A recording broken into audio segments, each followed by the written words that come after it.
music before. On the count of 3, you know what to do. 1, 2, 3, start clapping! Lovely shots!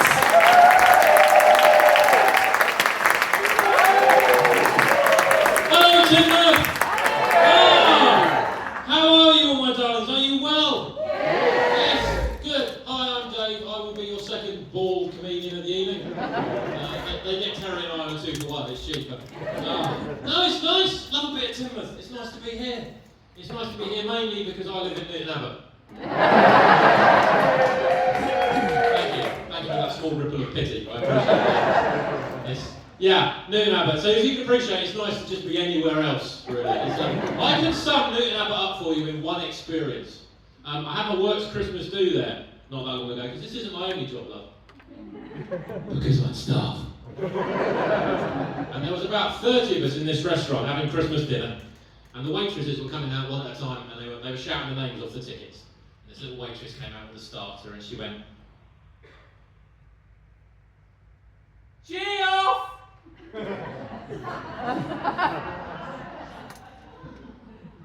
got a prawn cocktail for Geoff!"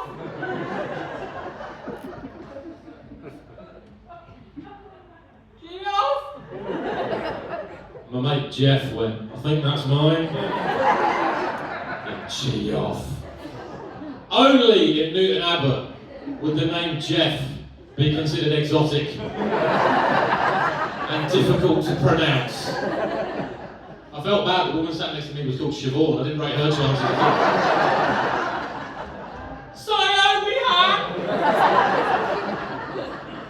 I've got a pate for Siobihan. The most Newton Abbot conversation I overheard only last week. I was in a pub in Newton. It wasn't a pub I frequently go in, but it was empty, and I wanted a quiet beer on my own. Sometimes you just want a bit of you time, don't you, mate? A bit of time by yourself. So I went in and I sat there, and there were a couple sat at the table behind me. I had my back to them, man and a woman, and they were wasted. It was horrendous. They were doing like tequila shots on a Tuesday night. It was grim. And this is the conversation I overhear. She pipes up and goes, "You know, of all the husbands I've had, you're my favourite. But you've got to stop cheating on me." And they kissed. It was beautiful. It was a wonderful thing. You guys are a fun bunch. This is nice. It might be worth the 40-minute drive.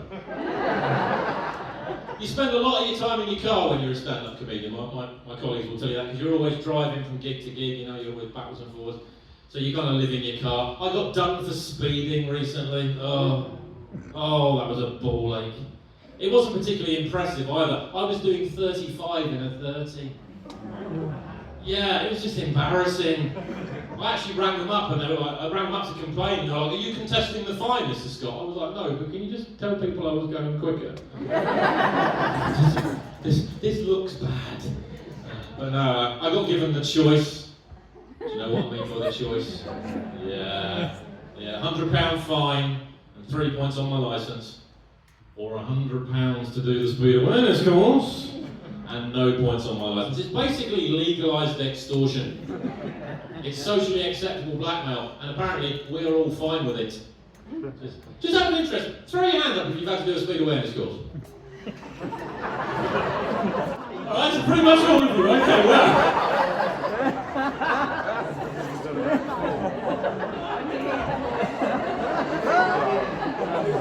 I've been at a Nazi rally, everybody's just gone.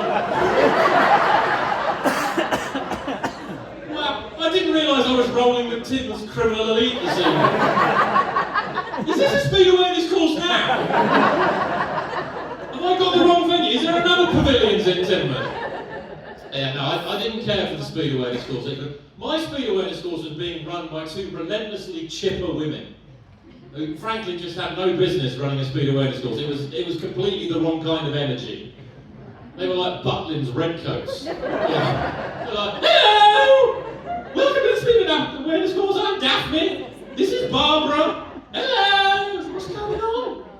Is this a speed awareness course or a WA bake sale? I'm confused." And they love their catchphrases on a speed awareness course. "Oh, can't get enough of a catchphrase. Remember, everybody, It's a limit, not a target.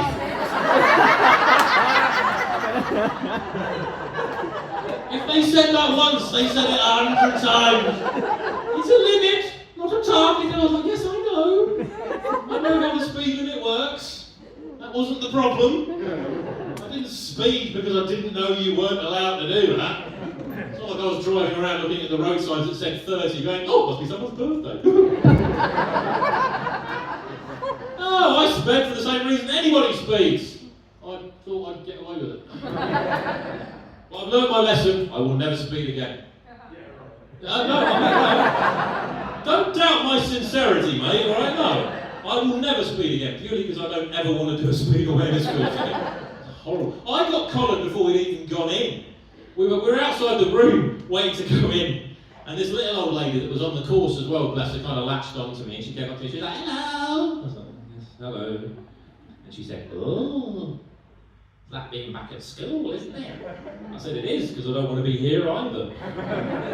And then she said, "Have you come far?" I said, "Not far, no." She said, "How did you get here?" I said, "Slowly."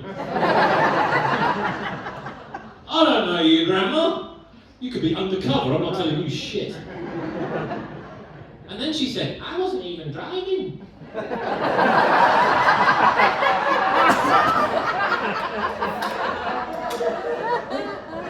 are you doing here then? Have you just come for the day out? Did you hear there was free coffee and you just rocked up? She went, "No, my grandson was driving, but he's already got 9 points on his license, so he asked me to say that I was driving." I was like, "Oh, you're adorable." Oh, and your grandson's a prick. Oh. I'll tell you a little bit about myself. I self-identify as a single man, and I thank you to respect my lifestyle choice. My preferred pronoun is lonely. No, I'm kidding. I've been single for a while now. Do you know what? I'm rocking it. I'm quite enjoying being single. Full disclosure, I have been married and divorced twice. So, yeah. I probably should stay single. An interesting thing I learned about being married and divorced is that it's a bit like failing your driving test, in that people generally get less sympathetic to you the more times it happens. They're very similar in that regard. You know, you fail your driving test the first time and everybody's like, "Oh, it doesn't matter. Oh, just don't give up. You've got to keep on trying. You'll get there." You know, then you fail it again and they're all like, "Oh, okay. Maybe you're just shit at driving." Scary thing is, it took me 6 attempts to pass my driving test, right? I can't get married another 4 times. There's easier ways to get cake. Oh, yes, so single, I'm very happy about it. People say, "Well, don't you miss the sex date?" And I say, "You've never been married, have you?" Was there a very brave man trying to clap there? Was that the start of a man going, fuck? No, it's a scary thing. That is a bit of a myth, right? Sex does not stop when you get married. It doesn't. That's not true. Sex stops when you have children. Okay? That's when sex stops, and of your own accord. All right? Don't get me wrong. You can still try and have sex once you've had children, but it's such a palaver. It's just not worth it. Children are notorious cock blockers. Alright, nobody cock blocks like a child. And I would ask, if anybody's filming this, please don't put just that bit on YouTube. It is funny, but out of context it reflects badly on me. But it's true, children will completely torpedo sexy life, either at the beginning, as you're just getting started, or at the end, as you're finishing.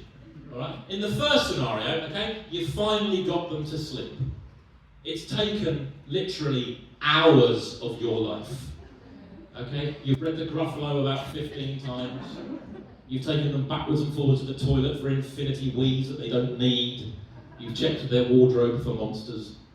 And finally, they are mercifully and blissfully unconscious. And in a good way. And you drag your carcass back to bed. And you get in behind the wife. And you're not after anything. You've got no ulterior motives. You just want to sleep. But oh no, the wife starts doing this.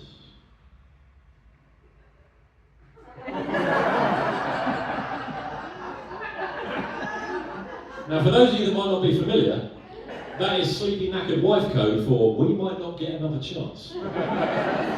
Step the fuck up. And you're there picking sleep out of your eye going, well, I wasn't even horny, but I guess we're having our quarterly shag then. And you start working your pyjama bottoms down. And that's usually when you get your first Daddy. And it generally works to a 3 strikes and you're out rule.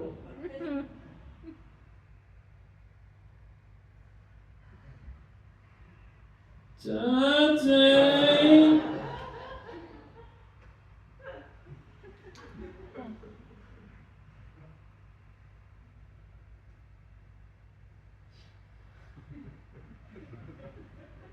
Daddy, I've weed. Okay!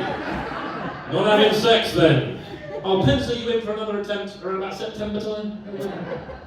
That's that scenario. Other end of the sexy spectrum. Oh, far worse. Far worse. Nothing. I repeat, nothing puts you off your climax more than a little face popping up here going, Daddy, I'm thirsty!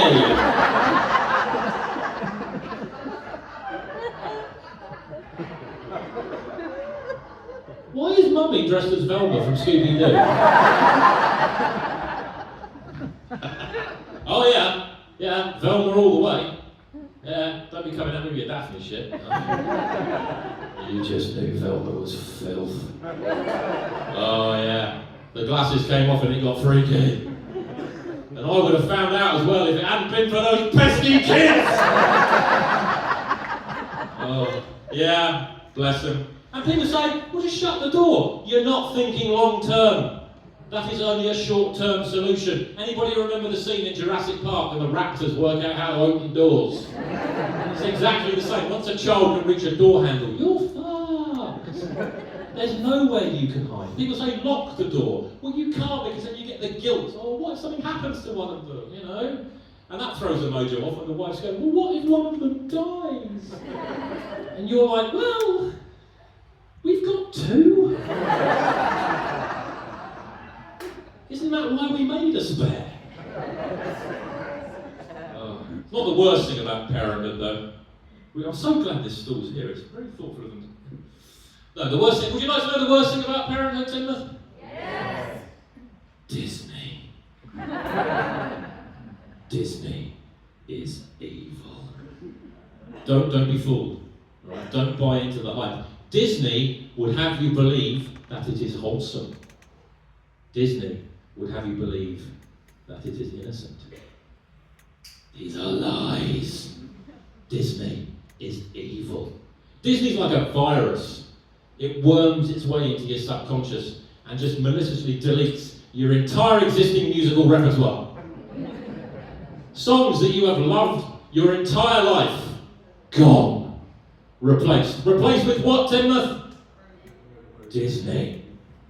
Right, pre-kids, right? If I was pottering around the house doing some chores, a little bit of washing up or something maybe, I'd probably be laying something down like, sit on me on the morning sun, I'll be sitting when the evening comes.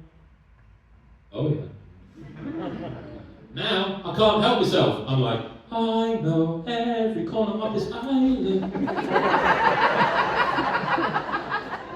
I'm pushing the Hoover around. I'm like, there must be more than this provincial life. Just watch, I'm going to make Belle my wife.